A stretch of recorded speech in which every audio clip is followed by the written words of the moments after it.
यह उस समय की बात है जब प्रभु यीशु मसीह कई दिनों के बाद कफरनहूम में आए थे। जब लोगों ने यह सुना कि प्रभु यीशु मसीह नगर में आए हैं, तो जिस घर में प्रभु यीशु मसीह ठहरे हुए थे, उस घर में लोगों की भीड़ उमड़ पड़ी और वह घर कचाकच भर गया, क्योंकि उस समय तक प्रभु यीशु मसीह की प्रशंसा बहुत फैल चुकी थी और लोग प्रभु यीशु मसीह को देखने तथा उसकी बातों को सुनने के लिए बहुत ही उत्सुक रहते थे। जब लोग उस घर में और उसके आसपास इकट्ठे हुए, तब प्रभु यीशु मसीह उन्हें उपदेश देने लगा। उसी समय 4 लोग एक व्यक्ति को, जो लकवे के रोग से पीड़ित था, उठाकर उस घर पर लाए जहाँ पर प्रभु यीशु मसीह था। लेकिन लोगों की भीड़ के कारण वे उसे प्रभु के पास अंदर नहीं ले जा सके। तब उन्होंने विचार किया कि क्यों न हम इसे उस घर की छत पर से नीचे प्रभु के पास उतार दें, ताकि प्रभु उसे चंगा करे। तो उन्होंने उस घर की खपरेल हटाकर उस लकवे के रोगी को प्रभु यीशु मसीह के पास उतार दिया। प्रियो, यहाँ पर मैं आपको एक बात बताना चाहती हूँ।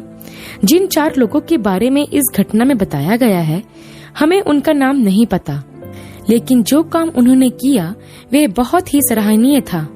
हम नहीं जानते कि उस लकवे के रोगी के साथ उनका क्या संबंध था।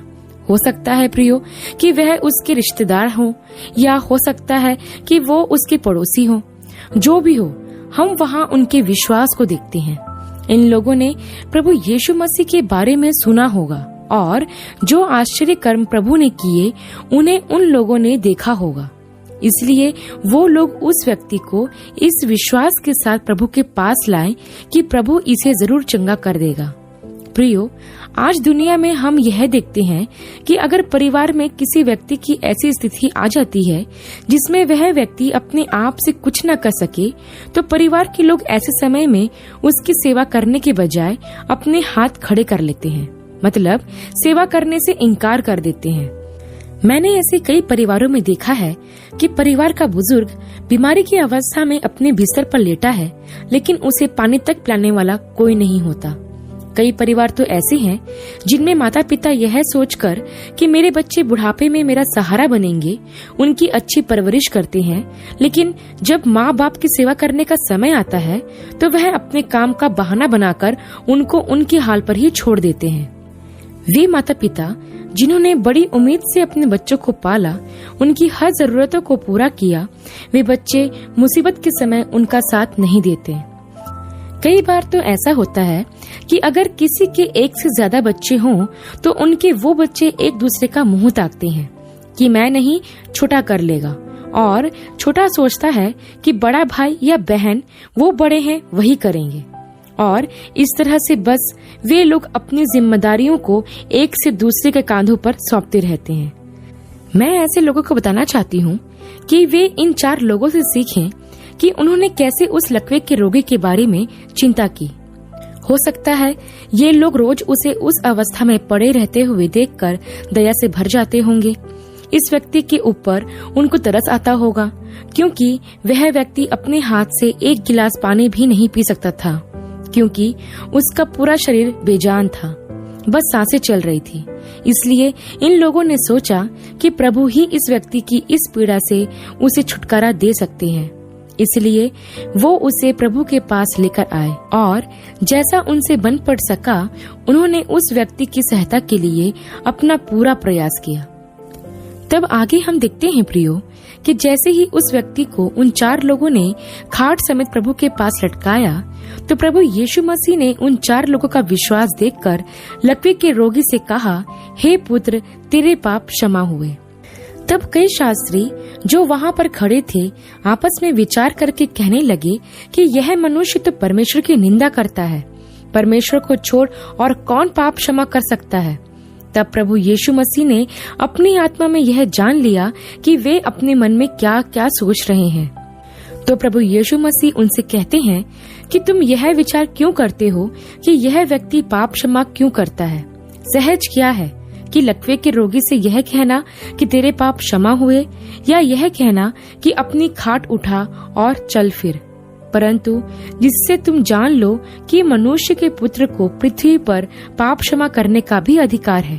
प्रियो, यहाँ हम देखते हैं कि जब उस लकवे के रोगी को प्रभु यीशु मसीह के पास उतारा गया होगा तो सब लोगों ने सोचा होगा कि प्रभु यीशु मसीह उसे छुएंगे या उसे कहेंगे तो वो अपनी उस बीमारी से चंगाई पाकर उठ खड़ा होगा और परमेश्वर की महिमा करेगा।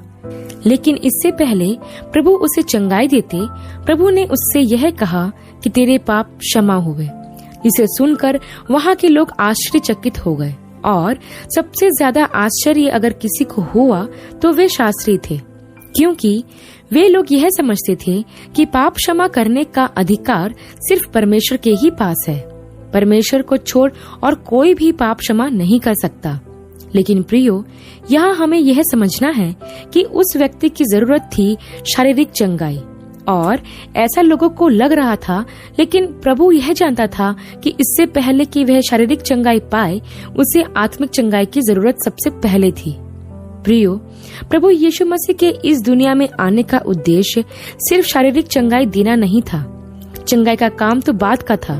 प्रभु यीशु का सबसे पहला और जरूरी काम लोगों को पाप से छुड़ाना था, क्योंकि पाप का रोग एक ऐसा रोग है जो हमारे शरीर को नहीं परंतु हमारी आत्मा को नुकसान पहुंचाता है।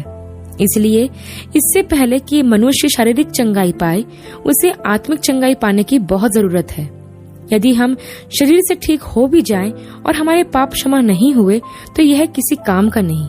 प्रभु यह जानते थे कि सबसे बड़ी बीमारी जो इस दुनिया में लोगों को अपंग बनाए हुए हैं वह है पाप। इसलिए प्रभु ने पहले पाप की बीमारी को दूर किया, फिर उसे चंगा किया। प्रियो, इस दुनिया में ऐसे बहुत से लोग हैं जो सिर्फ शारीरिक चंगाई पाने के लिए प्रभु के पास आते हैं और उन्हें ऐसा लगता है कि बिना पापों की माफी पाए वे चंगे हो जाएंगे। लेकिन ऐसा नहीं होता है प्रियो। जब तक आपका मन चंगा नहीं होगा तब तक आपका तन भी चंगा नहीं हो सकता। और वो कहावत तो आपने सुनी ही होगी, मन चंगा तो तन चंगा। यदि आप शरीर से ठीक होना चाहते हैं तो पहले आपको आत्मा से ठीक होना जरूरी है, क्योंकि कुछ बीमारियां प्रभु के ताड़ना के स्वरूप हमारे पाप के कारण आती है। मैं यह नहीं कह रही कि सब बीमारियां, लेकिन सिर्फ कुछ ही बीमारियां प्रभु के चुने हुए लोगों को, जिन्हें प्रभु ताड़ना देकर सुधारना चाहता है, उस सिचुएशन में कई बार लोग अपने किसी पाप के कारण बीमारियों से घिर जाते हैं।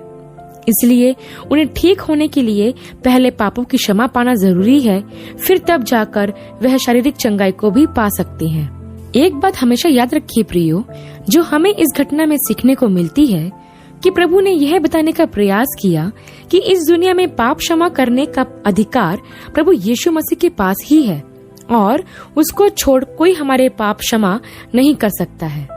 इस दुनिया में हम जितने भी धार्मिक पुस्तकें देखते हैं, उसमें हमें यही देखने को मिलता है कि किसी के द्वारा भी सिर्फ पापियों का नाश हुआ है, लेकिन पाप को किसी ने नाश नहीं किया। सिर्फ बाइबल ही वह पवित्र पुस्तक है जो हमें यह बताती है कि प्रभु यीशु मसीह के द्वारा क्रूस पर हम सब के पापों को नाश किया और हमें पाप की गुलामी से आजाद किया। प्रभु यीशु मसीह ही वह जरिया है जिसके द्वारा पूरी दुनिया के लोग अपने पापों की क्षमा पा सकते हैं, क्योंकि वह अधिकार सिर्फ और सिर्फ प्रभु यीशु मसीह के पास ही है। इस घटना के अंत में हम देखते हैं प्रियो कि जब प्रभु यीशु मसीह शास्त्रियों से बात कर चुके तो वे उस लकवे के रोगी से कहते हैं कि मैं तुझसे कहता हूँ, उठ, अपनी खाट उठा और अपने घर चला जा। तब वह व्यक्ति तुरंत सबके सामने जिस खाट पर वह पड़ा था उस पर से उठा और उस खाट को उठाकर परमेश्वर की महिमा करते